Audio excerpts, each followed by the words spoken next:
अकबर का साला हमेशा से ही बीरबल की जगह लेना चाहता था। अकबर जानते थे कि बीरबल की जगह ले सके ऐसा बुद्धिमान इस संसार में कोई नहीं। फिर भी जोरू के भाई को वह सीधी ना नहीं बोल सकते थे। ऐसा करके वह अपनी लाडली बेगम बेरू की मोल नहीं लेना चाहते थे। इसलिए उन्होंने अपने साले साहब को एक कोयले से भरी बोरी दे दी और कहा कि जाओ जाओ इसे हमारे राज्य के सबसे मक्कार और लालची सेठ दमड़ी लाल को बेचकर दिखाओ। अगर तुम यह काम कर गए तो तुम्हें बीरबल की जगह वजीर बना दूंगा। अकबर की इस अजीब शर्त को सुनकर साला अचंभे में पड़ गया। वह कोयले की बोरी लेकर चला गया, पर उसे पता था कि वह सेठ किसी की बातों में नहीं आने वाला। ऊपर से वह उल्टा उसे ही चूना लगा देगा।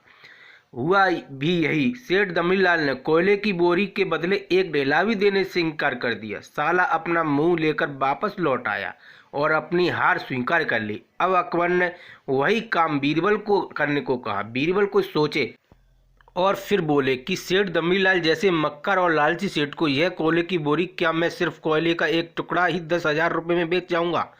यह बोलकर वह तुरंत वहां से रवाना हो गए। सबसे पहले उसने एक दर्जी के पास जाकर एक मखमली कुर्ता सिलवाया, हीरे मोती वाली मालाएं गले में डाली, महंगी जूती और कोयले की बारीकी सूरमे जैसे पिसवा लिया।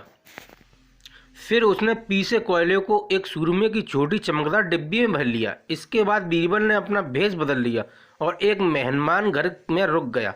इश्तहार दे दिया कि बगदाद से बड़े शेख आए हैं जो करसमाई सूरमा बेचते हैं, जिसे आंखों में लगाने से मरे हुए पूर्वज दिख जाते हैं, और यदि उन्होंने कहीं कोई धन गाड़ा है तो उसका पता बताते हैं।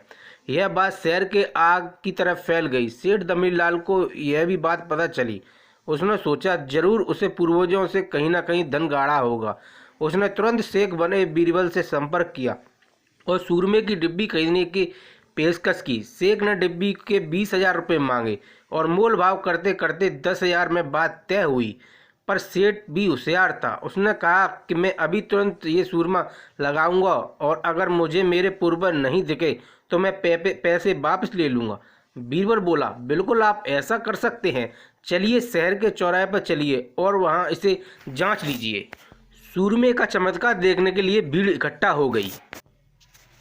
तब बीरबल ने ऊंची आवाज़ में कहा, ये सेठ अभी ये चमत्कार भी सूरमा लगाएंगे, और अगर ये उन्हीं की औलाद है जिन्हें ये अपना माँ बाप समझते हैं तो इन्हें इनके पूर्वज दिखाई देंगे और गड़े धन के बारे में बताएंगे। लेकिन अगर माँ बाप में से किसी एक ने भी बेईमानी की होगी और आप उनकी असल औलाद नहीं होंगे तो आपको कुछ भी दिखाई नहीं देगा। और ऐसा कहते ही बीरबल ने सेठ की आंखों में सुरमा लगा दिया। फिर क्या था, सिर खुजाते हुए सेठ ने आंखें खोली। अब दिखना तो कुछ था नहीं, पर सेठ करे भी तो क्या करे। अपनी इज्जत बचाने के लिए सेठ ने 10,000 बीरबल के हाथ में थमा दिए और मुंह फुलाते हुए आगे बढ़ गए। बीरबल फौरन अकबर के पास पहुंचे और रुपए थमाते हुए सारी कहानी सुना दी। अकबर का साला बिना कुछ कहे अपने घर लौट गया और अकबर बीरबल एक दूसरे को देखकर मंद मंद मुस्कुराने लगे।